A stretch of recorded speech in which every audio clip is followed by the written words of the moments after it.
Assalamualaikum students, this is Aisha Fatma. So today's our topic is equilibrium. Equilibrium क्या होता है? अगर एक बॉडी है, हम लोग उस पर फोर्स अप्लाई कर रहे हैं और उसमें एक्सीलरेशन प्रोड्यूस ना हो तो वो उसमें इक्विलिब्रियम प्रोड्यूस हो जाता है. We have learn how translatory and rotational motion can be caused due to the application of external force. Translatory और रोटेशनल मोशन जो है वो एक्सटर्नल फोर्स की अप्लाई होने की वजह से काज करती थी. ट्रांसलेटरी मोशन क्या है? ऐसी बॉडी जिसके सारे पार्टिकल्स एक ही डायरेक्शन में मूव कर रहे हों और सारे पार्टिकल्स सेम डिस्टेंस कवर करें, वो बॉडी होती है ट्रांसलेटरी मोशन. यानी कि एक बॉडी है, कार है, वो कांस्टेंट स्पीड से रोड पर मूव कर रही है in the straight direction, in the straight forward direction, तो वो उसकी जो मोशन होगी वो ट्रांसलेटरी मोशन होगी. रोटेशनल मोशन क्या है हमारे पास? रोटेशनल मोशन ऐसी बॉडी जो कि एक फिक्स पॉइंट के अराउंड मूव करे, फिक्स पॉइंट के इर्द गिर्द मूव करे in the form of circular motion. Rotational motion को हम लोग सर्कुलर मोशन भी कहते हैं. तो एक बॉडी जो कि एक फिक्स्ड पॉइंट ऑफ एक्सिस के अराउंड मूव करे, वो हमारे पास रोटेशनल मोशन होता है. ठीक है, जैसे कि एक बॉडी है, वो उसके सारे पार्टिकल्स जो हैं वो सेम डायरेक्शन में मूव कर रहे होते हैं in case of rotational motion about a fix axis. Now we shall see how external forces can be balance to produce no rotational और ट्रांसलेटरी इफेक्ट्स. अब हम लोग देखेंगे कि एक्सटर्नल फोर्स को कैसे बैलेंस किया जाता है कि वो ट्रांसलेशनल और रोटेशनल इफेक्ट्स प्रोड्यूस ना करे. तो एक्सटर्नल फोर्स को हम लोग कैसे बैलेंस कर सकते हैं कि वो ट्रांसलेशनल और रोटेशनल जो है इफेक्ट्स जो हैं उनको बैलेंस ना करें. अब देखिए, एक नंबर ऑफ़ फोर्सेस जो हैं वो एक बॉडी पे एक्ट कर रहे हैं, तो उनका जो रिजल्टेंट होगा ज़ीरो होगा. अगर बॉडी रेस्ट में है तो वो रेस्ट में रहेगी, अगर कंटिन्यू टू मूव है तो वो यूनिफॉर्म वेलोसिटी से मूव कर रही होगी. Continue to move uniform velocity से मूव करना स्टार्ट कर देगी अगर वो मोशन में है. अगर हम लोग नंबर ऑफ़ फोर्सेस जो हैं वो एक बॉडी पे एक्ट करते हैं, तो अगर वो रेस्ट में है तो इन केस ऑफ इक्विलिब्रियम वो रेस्ट में ही रहती है. अगर वो मोशन में है तो वो कांस्टेंट वेलोसिटी से, यूनिफॉर्म वेलोसिटी से मोशन में रहती है. This state of the body is known as equilibrium, which state that a body is said to be in equilibrium if it has no acceleration. अगर बॉडी में acceleration ना हो तो वो इक्विलिब्रियम में होती है. There are two types of equilibrium. हमारे पास इक्विलिब्रियम की दो टाइप्स हैं, स्टैटिक इक्विलिब्रियम और डायनामिक इक्विलिब्रियम.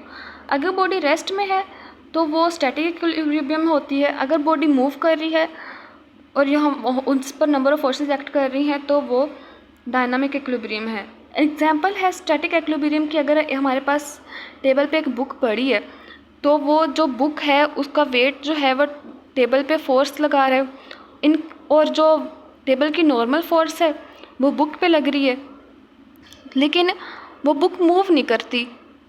तो if the number of forces act on a body if at rest तो remains at rest, so it is called equilibrium. Only two forces are acting on it. If a book is lying on a table, only two forces acting on it. One is its stable, which is equal to the mg, mass and gravity. Mass and gravity act on downward, and the other is Fn, the normal force that the table exert upward, जो कि table upward exert करते हैं on the book पे. since the book is at rest, it has no zero acceleration. book जो है rest पे रहती है, उसका acceleration ज़ीरो होता है. therefore the sum of all the forces acting on the table should be zero. तो सारी फोर्सेस, ऑल दी फोर्सेस जो बुक पर लग रही होगी वो ज़ीरो होंगी. So that the book is said to be in equilibrium. तो बुक को हम लोग कह सकते हैं बुक इक्विलिब्रियम में है. F N negative W, F N हमारे पास नॉर्मल फोर्स है, नेगेटिव डब्ल्यू हमारे पास वेट है, is equal to zero. Normal force और वेट जो है हमारे पास ज़ीरो के इक्वल है, तो एफ एन हमारे पास नॉर्मल फोर्स जो है वो वेट की इक्वल होती है.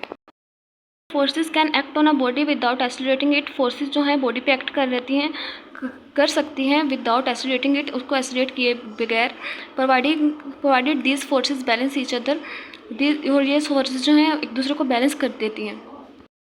देखें कि एक रूम की छत के साथ एक लटकता हुआ bulb, an electric bulb hanging from the ceiling of a room. A man holding a box. एक आदमी जिसने एक बॉक्स पकड़ा हुआ है। A beam held horizontal against a wall, एक बीम जो है वो जिसको हॉरिजॉन्टली, एक बीम है जो उसको हॉरिजॉन्टली हेल्ड किया हुआ है against the wall with the help of rope and a hanging wait. एक बीम है जिसको वॉल के अगेंस्ट जो है वो हम लोगों ने हेल्ड किया हुआ है with the help of rope and hanging weight. All are the example of static equilibrium. ये सारी जो एग्जाम्पल्स हैं वो स्टैटिक एक्विलिब्रियम की हैं। A good example of dynamic equilibrium is a paratrooper. अब देखिए ये पैराट्रोपर है, जब एक पैराट्रोपर जो है वो प्लेन से वो ज़मीन की तरफ मूव करते हैं तो वो कुछ देर बाद, कुछ सेकंड्स के बाद या कुछ देर बाद उसका जो पैराशूट है वो ओपन हो जाता है। तो जो एयर रेजिस्टेंस होती है वो पैराशूट को अपवर्ड मूव करवाती है और जो फोर्स ऑफ ग्रेविटी होती है वो पैराट्रोपर को अपनी तरफ डाउनवर्ड खींचती है। तो जो एयर रेजिस्टेंस और फोर्स ऑफ ग्रेविटी जो है वो एक दूसरे को बैलेंस कर देते हैं, तो जिसकी वजह से जो पैराट्रोपर है वो डिसेंडिंग वे से जो है वो ज़मीन पर आता है। ठीक है। A good example of dynamic equilibrium is a paratrooper in a few second after the free fall के कुछ सेकंड के बाद द पैराशूट ओपन्स, पैराशूट खुल जाता है। एंड लिटिल लेटर, या उससे कुछ देर बाद the paratroop start descending with the uniform velocity. जो पैराट्रोपर है नीचे की तरफ मूव करना स्टार्ट हो जाता है यूनिफॉर्म वेलोसिटी के साथ। In this state the force of gravity acting vertically downward. इस केस में जो फोर्स जो है वह वर्टिकली डाउनवर्ड एक्ट करती है on the paratrooper is balanced by the resistance of air. वो एयर की रेजिस्टेंस से बैलेंस हो जाती है on the parachute acting upward, जो पैराशूट को अपवर्ड एक्ट करवाता है। सो ओके स्टूडेंट्स, ये हमारा था टॉपिक एक्विलिब्रियम। अल्लाह हाफिज़।